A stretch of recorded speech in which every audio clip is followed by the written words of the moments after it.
우리에게 주시는 하나님의 말씀은 민수기 33장 40절에서 51절까지의 말씀입니다. 민수기서 3장 40절에서 51절까지의 말씀을 교독하시고 마지막 절은 함께 합독하겠습니다. 여호와께서 또 모세에게 이르시되 이스라엘 자손의 처음 태어난 남자를 1개월 이상으로 다 계수하여 그 명수를 기록하라. 나는 여호와라. 이스라엘 자손 중 모든 처음 태어난 자 대신에 레인을 내게 돌리고 또 이스라엘 자손의 가축 중 모든 처음 태어난 것 대신에 레인의 가축을 내게 돌리라. 모세가 여호와께서 자기에게 명령하신 대로 이스라엘 자손 중 모든 처음 태어난 자를 계수하니 1개월 이상으로 계수된 처음 태어난 남자의 총계는 22,273명이었더라. 여호와께서 모세에게 말씀하여 이르시되 이스라엘 자손 중 모든 처음 태어난 자 대신에 레인을 취하고 또 그들의 가축 대신에 레인의 가축을 취하라. 레인은 내 것이라. 나는 여호와니라. 이스라엘 자손의 처음 태어난 자가 레인보다 273명이 더 많은 즉 속전으로 한 사람의 5세겔씩 받되 성소의 세겔로 받으라. 한 세겔은 20게라니라. 그 더한 자의 속전을 아론과 그의 아들들에게 줄 것이니라. 모세가 레인으로 대속한 이 사람에게서 속전을 받으니 곧 이스라엘 자손의 처음 태어난 자에게서 받은 돈이 성소의 세겔대로 1365세겔이라. 모세가 이 속전을 여호와의 말씀대로 아론과 그의 아들들에게 주었으니 여호와께서 모세에게 명령하신과 같았느니라. 아멘. 할렐루야. 오늘도 우리와 함께 하신 주님을 찬양합니다. 기독교의 정신 중에 최고의 용어를 하나 뽑아낸다면은 긍휼이라고 할 것입니다. 긍휼을 한마디로 말하면 상대방의 입장에서 그 사람이 무엇을 생각하고 있는가를 아는 것이고, 즉 무엇을 소원하는가를 아는 것으로 상대를 바라보고 그에 반응하는 마음, 그것을 긍휼이다라고 할 수가 있습니다. 그러니까 오늘의 사회를 들여다보면 사람들의 마음속에 너무나 긍휼이 없는 것 같습니다. 내가 조금 불편하면 사정없이 비난하고 정죄하는 것을 보게 됩니다. 그리스도인도 다름이 없습니다. 사용자가 근로자의 마음을 너무 모르고 근로자는 사용자의 마음을 또 너무 생각하지 않습니다. 높은 자들은 낮은 자의 마음을 너무 알지 못하고 반대로 낮은 자들은 높은 자들의 마음을 이해하려고 하지 않습니다. 강한 자들은 약한 자가 안중이 없고 약한 자들은 강한 자들을 비난하기에 여념이 없습니다. 가진 사람들은 없는 사람들의 서러움과 눈물을 생각하지 않고 없는 사람들은 가진 사람들이 부당한 방법으로 가진 것처럼 그들을 매도하기 바쁩니다. 가정과 사회도 다를 바가 없습니다. 서로를 향한 마음, 긍휼의 마음이 없는 것 같습니다. 이런 마음을 가지고 있으니 사랑하는 아내의 마음을, 남편의 마음을 얼마나 많이 이해하겠습니까? 물론 말로는 이해한다라고 말을 하지만 남편과 아내의 깊숙한 심정으로 그 마음을 얼마나 알기 위해서 얼마나 애썼는가, 우리 자신은 조금 짚어보아야 할 것입니다. 그렇습니다. 성도 여러분, 사람은 항상 자기 중심적입니다. 상대방의 마음을 살피는 긍휼이 그 마음이 없습니다. 이것은 이 하나님에 대해서도 마찬가지인 것 같습니다. 보이는 사람들의 마음도 알려고 노력하지 않는 사람들이 보이지 않는 하나님의 마음을 알려고 얼마나 애를 쓰겠습니까? 하나님께서 조금만 늦게 응답을 해도 돌아지고 조금만 다르게 대하셔도 다른 대답을 해도 다른 사람에 비해서 조금만 덜 사랑을 받거나 복을 받는다 생각이 들면 하나님에 대해서 섭섭하게 생각을 합니다. 그리고 그 섭섭함이 여러 양태로 나타나는데 교회에서 봉사하는 사람들에게 또는 옆에 지체들에게 또 말씀을 맡은 사람들에게 나타나기도 하는 것입니다. 사실 이 성경을 보면은 하나님께서도 때때로는 사람을 편애하는 것처럼 이렇게 보일 때가 많이 있습니다. 요셉이나 이 다윗은 참으로 귀한 일을 많이 했습니다. 그러나 하나님께서 그들을 얼마나 사랑하시는지 질투가 날 정도인 것입니다. 오늘 본문의 레인도 마찬가지입니다. 하나님께서 레인들을 편애하시면서 그들에게 특별한 대우를 하시는 것처럼 느껴지는 경우가 있다라는 것입니다. 그러니까 레위 사람들을 위해서 책 레위 강권을 뽑아 놓는다든지 또는 출애굽기나 민수기를 우리가 살펴보면 계속해서 제사장들 이야기를 나누고 계세요. 민수기 1장, 2장에 이제 군대를 어제 우리가 그제 살펴봤습니다만은 인구조사를 하셨는데 레위인들은 제외시키라라고 말씀합니다. 오늘 보면 3장에서도 다른 지파들의 경우에는 전쟁에 내보내기 위해서 인구조사를 했지만 레위인들은 전쟁에 내보내는 것이 아니고 성전에 봉사시키기 위해서 인구조사를 한다라는 것입니다. 다른 사람들은 모두 다 전쟁에 내보내고 레위인들은 한마디로 교회에서 예배드리는 일에 봉사시키기 위해서 군대 가지 말라라고 한다고 말하니 우리도 그럼 군대 안 가고 전쟁에 안 나가고 봉사하면 좀 좋다고 이렇게 말하지 누가 그걸 편애한다라고 생각하지 않겠습니까? 출애굽께서도 율법을 주시고 성전에 대해서 말씀하시고 난 후에 다른 지파에 대해서 일체 언급이 없지만 레인들 중에서 특별히 제사장에 대해서 많은 말씀을 하십니다. 그리고 민수기에 와서 각 지파의 이 성막을 쌓고 둘러싸고 있을 위치에 말하면서 그리고 나서 전쟁 준비를 하라라고 말씀하시면서 레위 지파들은 가운데에 있는 그러니까 다른 지파들은 다 외곽에 있는데 레위 지파는 성막, 회막 주위에 놔두시는 거예요. 그러니까 전쟁이 나도 이 피해를 직접적으로 안 입잖아요. 그러니까 성막을 둘러싸고 있으면서 성전 봉사만 말씀을 하시는 것입니다. 여러분 이 민수기를 보면서도 느낄 수 있는 분위기는 전쟁의 승패가 전쟁에 나가는 이 다른 지파와 전혀 관계없이 이 제사를 드리는 레위 지파에게 달려 있는 것처럼 이렇게 느껴진다라는 것입니다. 어떻게 보면 하나님께서 레위 지파만 편애하시는 것처럼 보이고 느껴진다라는 것이죠. 그러나 여러분 하나님께서 누구는 더 귀하게 여기고 누구는 덜 귀하게 여기시고 편가르기를 하시는 분이시겠습니까? 성도 여러분, 우리는 성경을 읽으면서 주의할 것은 성경 전체에 있어서 어떤 특정한 인물을 그 자체를 귀하게 생각하시는 것이 아니라 그 사람을 통해서 하나님이 나타내시고자 하시는 일이 무엇인가, 즉 하나님께서 중요하게 생각하신다라는 것입니다. 그 내용과 그 사람을 통해서 하나님께서 무엇을 목적하시는가를 말씀을 하고 계십니다.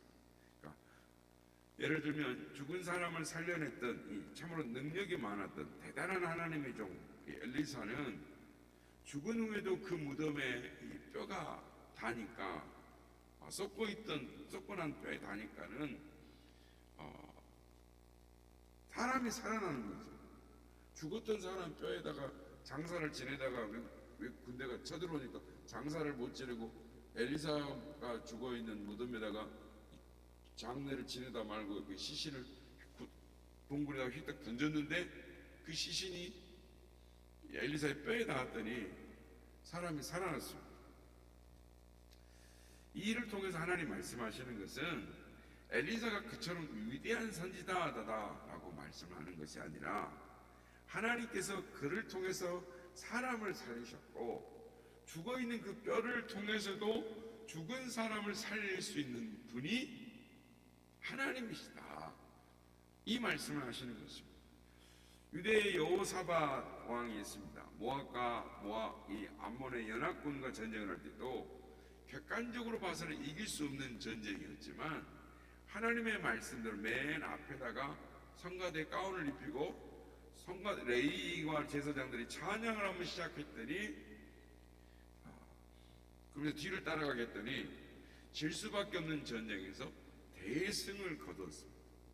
그래서 여기서 자칫 잘못 생각하면 성가대가 너무 귀한 직분이니까 성가대의 찬양이 능력이 있다 이렇게 말하고 생각하기 쉽지만 그렇지 않은 것입니다. 전쟁은 하나님의 손에 달려 있으므로 하나님께 무엇을 통해서도 하나님이 이기실 수 있다라고 말씀하는 것입니다.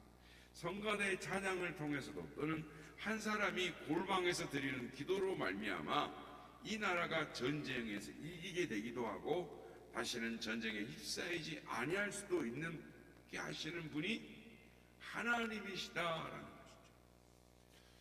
하나님께서 레위인을 통해서도 말씀하시는 것도 바로 중요한 것은 레위 지파나 그들이 하는 제사직이 아니라 하나님 앞에 드리는 예배이고 제사가 중요하다라는 것입니다. 예배를 위해서 봉사하는 것이나 예배에 진실되게 참여하는 것이 얼마나 중요하냐 보다는 하나님 앞에 예배하는 것, 하나님 되게 드리는 것, 그것이 중요하다 이것을 말하는 것입니다. 다시 말씀드리면 전쟁에서 군대의 군사력의 병기가 좋다고 승리하는 것이 아니라 하나님께서 승리하게 해주시면 승리하는 것이다라는 것입니다. 그렇습니다. 인생의 승리는 그 사람이 예배를 얼마나 귀히 여기며 얼마나 바른 예배를 드리는가에, 즉 하나님 앞에 얼마나 그 마음을 중심을 드리는가에 달려있다라고 말씀하시는 것이 오늘 본문의 말씀인 것입니다. 그러므로 이것을 잘못 판단하면 안 되는 것입니다. 목사라는 직분이 교회에서 꼭 없어서는 안 될 직분이지만 하나님께서 어느 날 너 그만 하고 말씀하시면 즉각 하나님 앞에서 사람 앞에서 사라지는 것, 보이지 않는 존재가 되고 마는 것입니다. 열왕기상 13장에 보면은 모든 것에서 열심히 순종했지만 마지막 한순간에 순종하지 아니했다라고 해서 사자에게 찢겨 죽여나가는 하나님의 종을 보게 되는 것입니다. 어느 직종이 어느 직분이 중요하다라고 말씀하시는 것이 아닙니다. 얼마나 하나님의 뜻이 하나님의 종들을 통하여 하나님의 백성들을 통하여 나타나는가가 중요하다라는 것입니다. 그리고 아울러 생각할 것은 하나님께서 말씀하시는 한마디 한마디가 의미 없이 헛되이 지나가는 말이 없다라는 것입니다. 그래서 오늘 본문에서 하나님께서 레위인은 내 것이다 라고 말씀하시는데 하나님께서 왜 이 말씀을 하시는 것일까요? 여기에는 의미가 있습니다. 즉 하나님의 마음을 이해해야 하는 것입니다. 하나님께서 왜 이 말씀을 하시는지 이해할 수 있으려면 하나님의 마음을 살펴보아야 하는 것입니다. 이스라엘이 출애굽을 할 때 6월절 사건이 나옵니다. 바로가 완강하게 버티다가 10번째 재앙, 애국 전체의 장자, 노예도 장자, 가축에도 처음 태어난 첫대생까지 다 죽이셨습니다. 그런데 애굽에 사는 이스라엘의 장자들은 죽이지 않으셨죠. 그래서 하나님께서 그때 죽을 이스라엘 장자들이 죽지 않았으므로 장자들은 다 내 거다라고 말씀하셨습니다. 이스라엘 모든 장자들이 하나님의 것이므로 그 장자들 대신 값으로 레위인들을 같은 숫자를 달라는 거예요. 하나님께. 이 말씀을 하면 인간적으로 보면은 계산이 안 맞는 것 같고 하나님이 억지를 부리시는 것처럼 느껴지는 것이죠. 그러니까 지갑을 준 사람이 내가 주었으니까 이제 지갑은 내 거다 이렇게 말하는 것처럼, 또는 물에 빠진 사람을 구해 줬으니 내가 네 구해줬으니 너는 내 거다 이렇게 말하시는 것처럼 들린다라는 것이죠. 하나님 조금 억지를 부리는 것처럼 들린다라는 것입니다. 생각이 드는 것입니다. 근데 여러분, 하나님께서 원래 그런 분이 아니시지 않습니까? 그렇다면 하나님께서 이렇게 무리하게 말씀하시는 분이 아니신데 그럼 이렇게 말씀하시는 특별한 이유가 있을 것이다 라는 것입니다. 조금 더 살펴보면 하나님께서 이스라엘 사람들과 레위 사람들의 숫자를 계수하게 하셔서 이스라엘의 장자의 숫자가 이 레위보다 273명이 많으므로 하나님께서 성소의 세겔로 5세겔씩을 취하여 내라라고 말씀합니다. 그러니까 273명이면은 그냥 퉁치고 그래 뭐 별 차이 안 나니까 레위를 그냥 그럼 이제부터 레위는 내 거다 이렇게 말씀하시는 것이 아니라 273명분이 부족해. 레위보다 273명이 많으니까 273명분을 다 내 이러시는 거예요. 하나님께서 한 사람에 대해서 한 사람도 양보하지 않으시고 여기에 하나님의 마음이 있는 것입니다. 하나님께서 여러 말씀을 하신 후에 나는 여호와니라 라고 말씀합니다.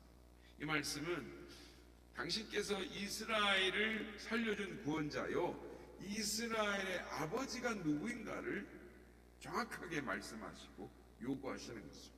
알아달라는 것이죠. 우리 여기서 하나님께서 당신의 이스라엘 백성들을 구원해 주시는 것에 대해서 조금 대단히 이렇게 생색을 내시는 분처럼 보여요. 근데 그 말이 맞습니다. 우리가 지금 가진 것은 하나님께서 당신께서 우리에게 주셨고 험난한 우리의 인생길을 지켜주시겠다. 나는 너의 하나님이야. 너의 아버지야. 내가 너를 도와줬었잖아 라고 그때 도와줬잖아. 구원해줬잖아. 이렇게 말씀하시는 이유, 생색을 내시는 것 같이 느껴지는 이유, 그것은 하나님께서 우리를 지키시고 보호하시고 구원해 주시겠다라는 거죠. 그러니까 이스라엘 백성들을 위해서 그렇다는 것입니다. 하나님께서 이렇게 말씀하시는 것은 이스라엘 백성들이 하나님이 지금 하시는 말씀이 무슨 말인지 몰라요.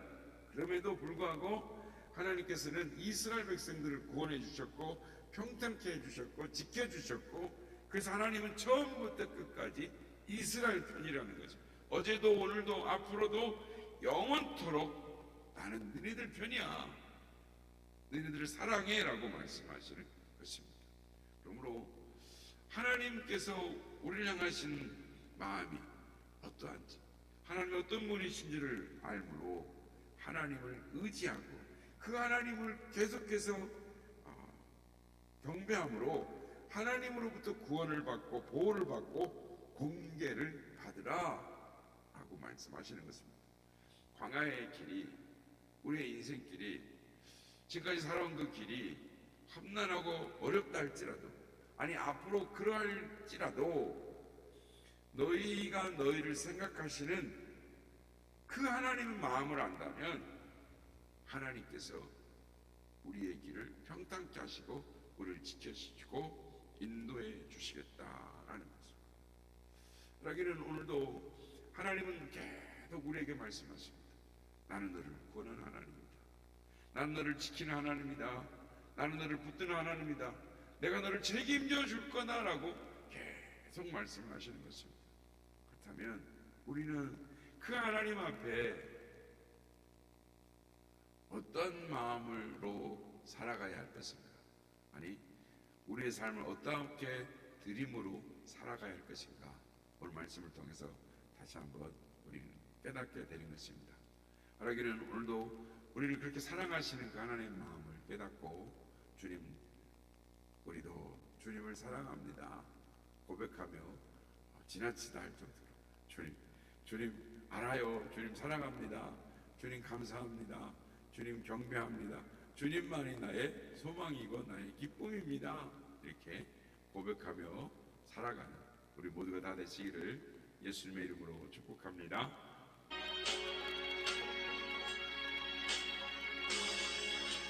주의 귀한 것은 없네. 이 세상 부귀와 바꿀 수 없네. 영주는 내게서 돌아가세. 그 놀라운 사랑 잊지 못해. 세상 즐거움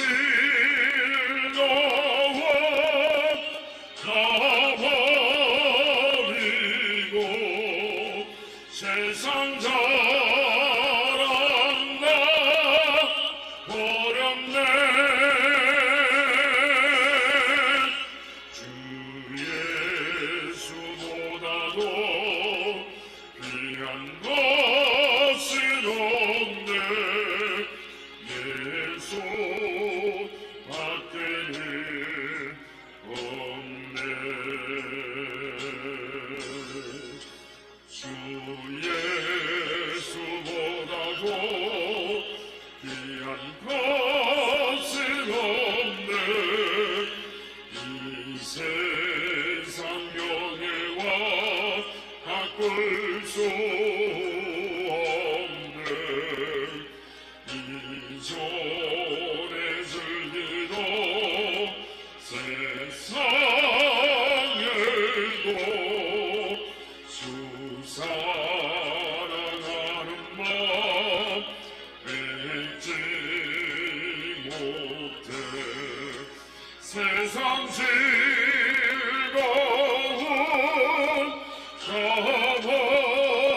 가버리고 세상 자랑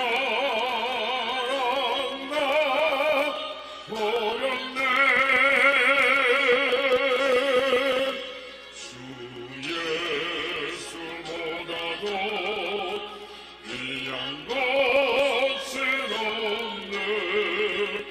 예수 밖에는 없네. 주 예수보다도 귀한 것은 없네. 이 세상 행복과 바꿀 수 없네. 유혹과 비방에 몰려와도 주 섬기는 내 맘 변치 않아. 세상 즐거움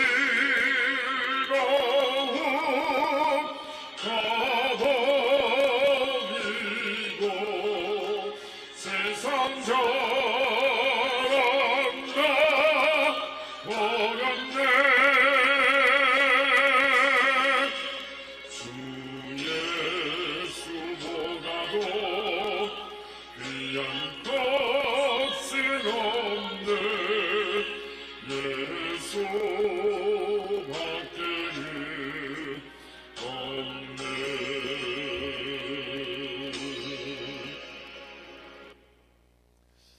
하나님께서는 우리를 지극히 사랑하십니다.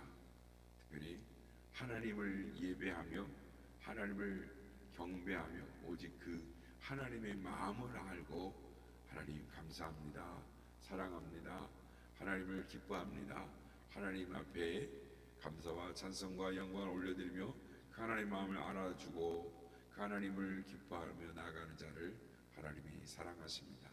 오늘도 하나님, 그 하나님의 마음을 더 깊이 알고 더 하나님을 사랑하며 찬양하며 경배하며 감사하는 우리가 되게 하옵소서.